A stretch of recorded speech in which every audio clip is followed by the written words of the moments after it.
Hello, parents. Today I'm going to talk about how to support your child during the college process without sounding like a nag.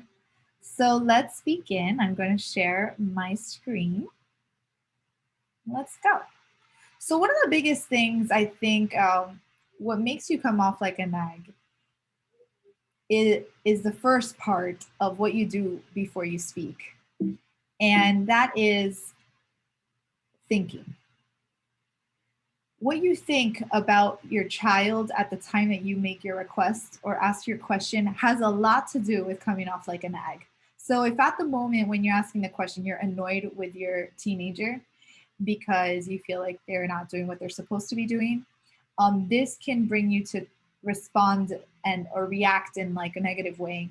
And what you're going to get from them is going to be negative back. Um, what you think about their readiness for college and how prepared they are also has a lot to do with the way you talk to them and how you're feeling when you're speaking about college. So if you come home stressed out from work and the first thing you do is ask your teenager how, where they're at with their college applications, you're probably going to come off the wrong way. So it's really important to be clear-headed before you bring up any type of these hot topics or hot buttons with your teenager. He said, she said. So the reason why you have to think before you speak is because what you're trying to say is not what they hear. You could have been asking them, "Hey, how was your interview with a college today?" And they might be thinking, "Oh my gosh, why is she asking me this question?" Or it could be, "Oh, did you do this project that's due on Friday?"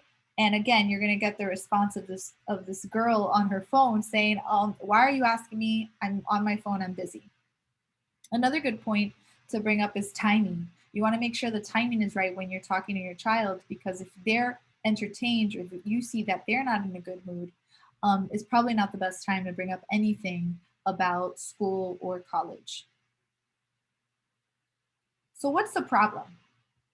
The biggest problem that parents have in communicating with their teenager is your resistance to the outcome and what you think. So, what do I mean when I say resistance to the outcome?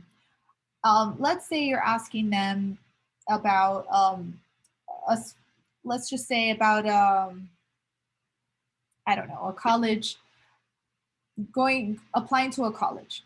Okay, and you might ask them, "Hey, did you apply to Boston College?" And they might say yes, but or they might say no or haven't done it yet, right? If you really wanted them to apply to Boston College, let's just say you really wanted them to apply there, and that's the reason for your asking, you want to make sure to be okay to let go of your resistance to what you would like to happen. So ideally, if you're asking the question, did you apply to Boston College? You're essentially wanting them to apply to Boston College in their eyes, and it feels like you're pressuring them in an indirect way, and therefore they might be putting it off. Or they might not want to apply there, or they do, it's just not the time. And the more you nag or the more you question them, the the less inclined they are to want to do it. So you have to be okay with whether they would apply or they don't apply. That's okay. And just settle with that idea before you ask. Another thing you can do is try to, instead of asking the question, just give a suggestion. I read about Boston College, or I saw that Boston College was a great school. Maybe you should look into it. I just kind of leave it. Just leave it out there for them to explore. And the other problem is what you think, like I mentioned. So, what's the solution to this? What's the solution to being able to talk to your child without coming off like a nag? And the solution is that the only thing you can control in this world is how you feel about a situation.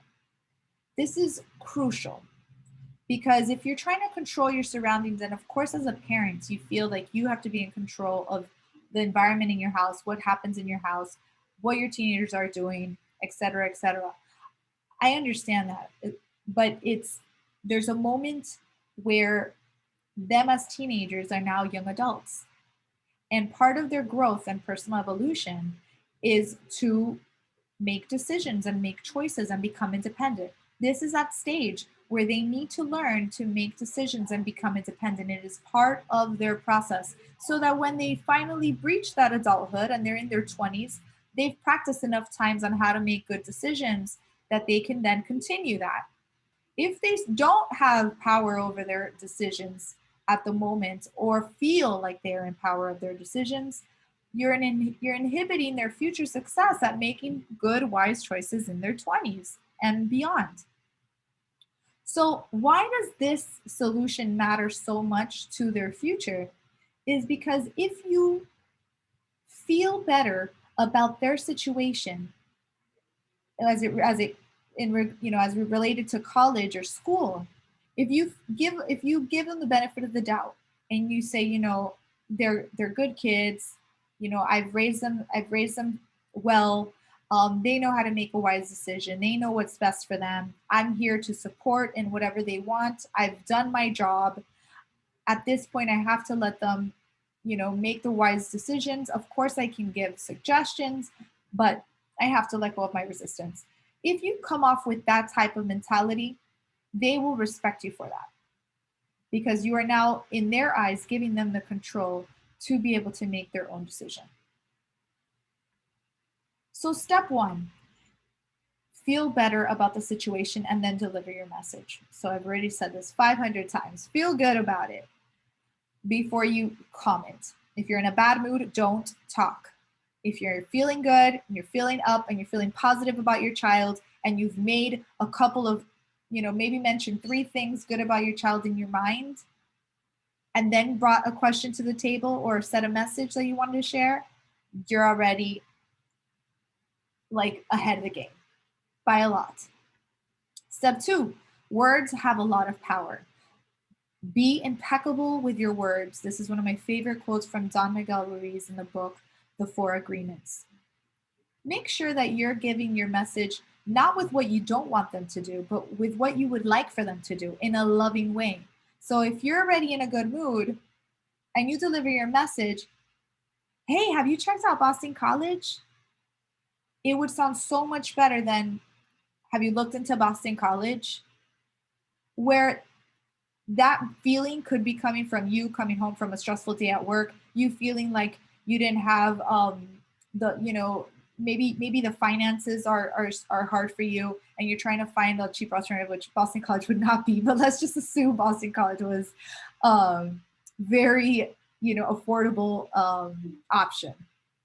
Maybe that's where you're coming from, right? So there could be a lot of reasons where you're coming from a negative place, and your tone says it all. So tone is another thing to keep in mind when you're talking to your child.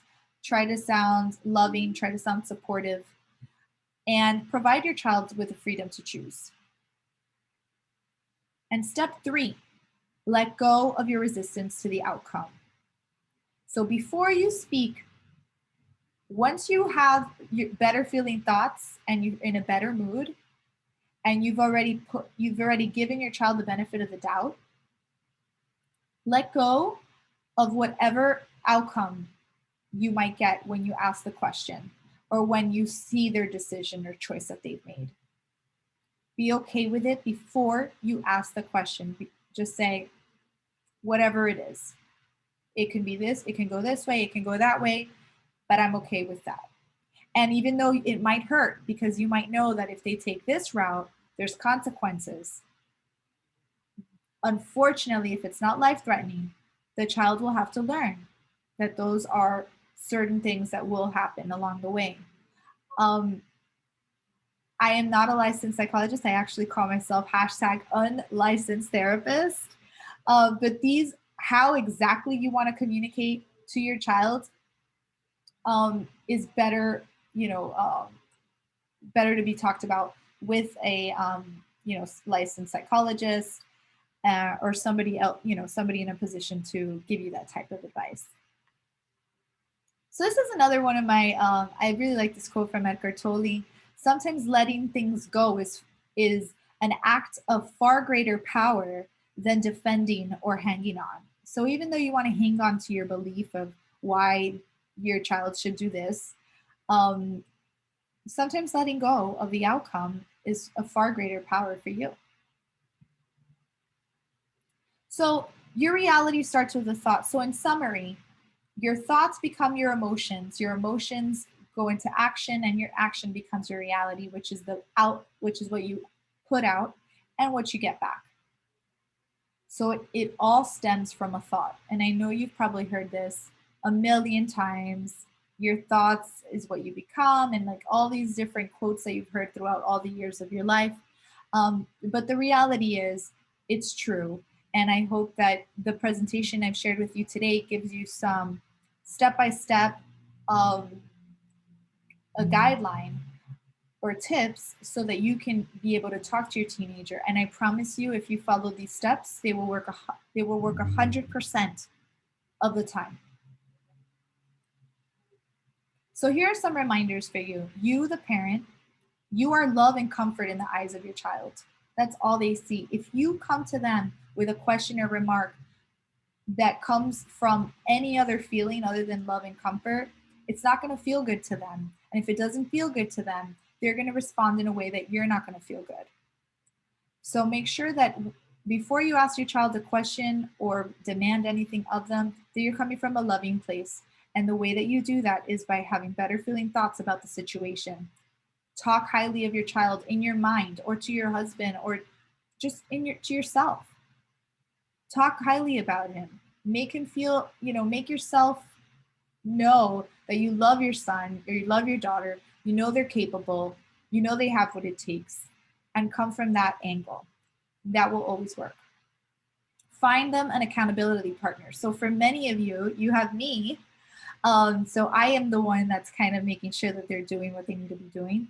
But if they're not with me, maybe they might have somebody else that they can work with. Maybe it's a friend that they can just kind of hold each other accountable and make sure that they're doing what they need to be doing. Some people really need that. And it's very encouraging to know that you're not alone on this journey, that you have the support you need, or you have somebody else that's doing the same thing that you can count on. The other reminder is you're not their owner. So, you're their guide. And it's important to remember that. Teens need to make decisions in order to grow.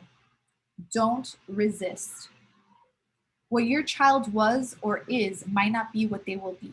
So if they've made decisions in the past that were poor, if they've made mistakes along the way, and that's why you have a lack of trust in them to be able to follow through with their commitments, give them the benefit of the doubt once again. It would be unfair for everybody to be judged on past mistakes. Think about you. Yes, even as an adult, you make mistakes as well. And you try to be better. And that's what we all do, right? Your teenagers are humans, they're young adults. They will soon be in your shoes. And so it's important for them to understand that it's not just what they were. It's where they are and where they will, and where even if where they are right now, let's just say they're immature. For many of you that worry, your son or daughter might be immature, and that's okay. Accept it. Let go of your resistance to that, because everybody comes in due time. Everybody grows when they need to grow. And if now is not the time, or let's say right now you have a lot of pressure because everyone around you is applying for college, and maybe your son is not ready for college, be okay with that. Trust the process of our personal evolution. Your child will mature, your child will grow. It might not be at the pace as the vast majority, but that's okay. Be okay with that. So, no for parents, encourage and validate. Remind your child that they will get into college and succeed in college. This is so important. So many children tell me all the time they think their parents, they feel that their parents lack confidence in them. So it's very important that you instill that into them and tell them, I know that you're going to do it. Validate that this is a stressful process and acknowledge what they bring to the table. So this is a very stressful process. The process of applying to college and making sure you hit all your marks in high school to get into your dream school is extremely stressful. Make them feel, acknowledge that. One way of doing that is if you ever want to get some answers out of them, and but you don't want to sound like a nag. One way of doing this is when you get home, find the time where you can share about your day and talk to them about your day. Talk to them about if you had any stressful meetings at work today, or talk to somebody you didn't want to talk to. And then maybe you went to exercise, then you went to the grocery store, bought some stuff to make for food, and then, you know, after you finish that, you can either say, "How about you?" or just be quiet and let them talk. Once you open up your feelings and explain and talk about the way you spent your day, or whatever bad emotions or stressful emotions you had, all of a sudden they could relate to you because they feel like you would understand them. And lastly, they need your positive strokes and your kicks in the pants. So as much as you want to kick them in the pants every time they do something wrong, they also need your positive strokes. So make sure to give them that when they do something good, when you see that they're on track to doing what they need to be doing. And remember the end goal, right? You're raising a little child that soon will be an adult and graduate and hopefully love you till the end of time, which they will. So I'll leave it at that. If you have any questions, please feel free to call me. You can go on my website, www.pangaealife.com. That's PANGAEALIFE.com, and request a complimentary 30-minute consultation with me. Or if we're already working together, you can just email me or give me a call. So hope to hear from you guys soon, and have a good night.